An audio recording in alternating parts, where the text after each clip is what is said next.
I used to think this town was boring. Sunset Overdrive was a brainchild of Marcus Smith and Drew Murray. Marcus was the former creative director on Resistance 3, and Drew was the lead designer.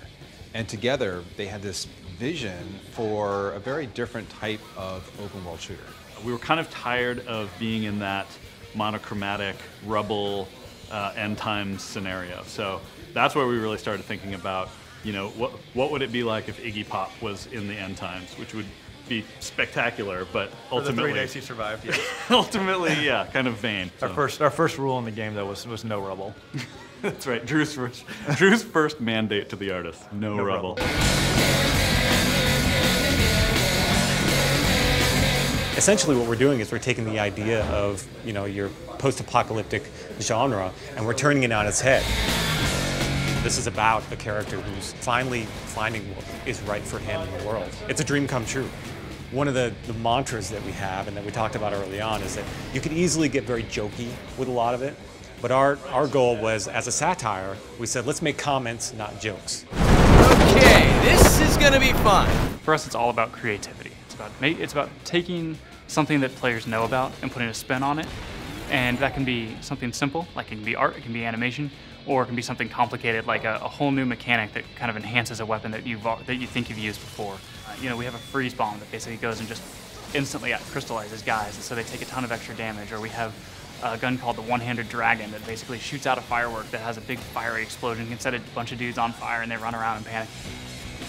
One of the cooler aspects of the game for me is our cooperative mode. And in this cooperative mode, you're playing with 7 other friends, taking on a pretty large variety of objectives in the game.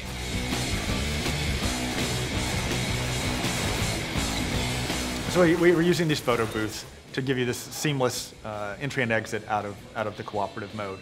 You just step into a photo booth, and a couple seconds later you drop into a cooperative game.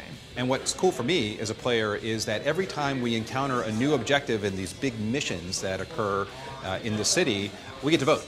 We get to decide which mission should we take.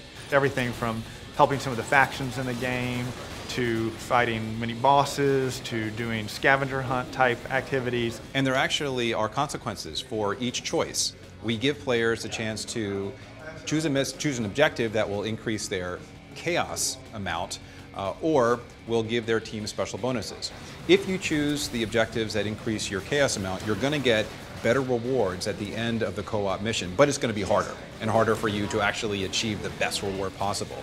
If you choose the other direction, which gives your team special bonuses and power-ups, it makes the combat easier, but your rewards aren't quite as great. And it all culminates in these giant night defense matches. You actually have a base and you set up traps and defend as the hordes of OD come in and try to attack you at night. Working together to try to keep your vats of Overcharge Delirium safe. We really make our games for our fans. Like, you sit there and you make the game and you play it every day.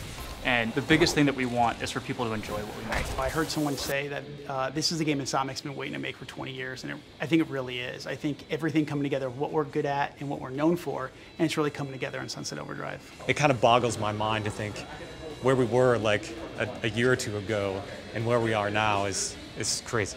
I think what stands out to me most and what I'm most proud of is how little the concept has actually changed from its genesis.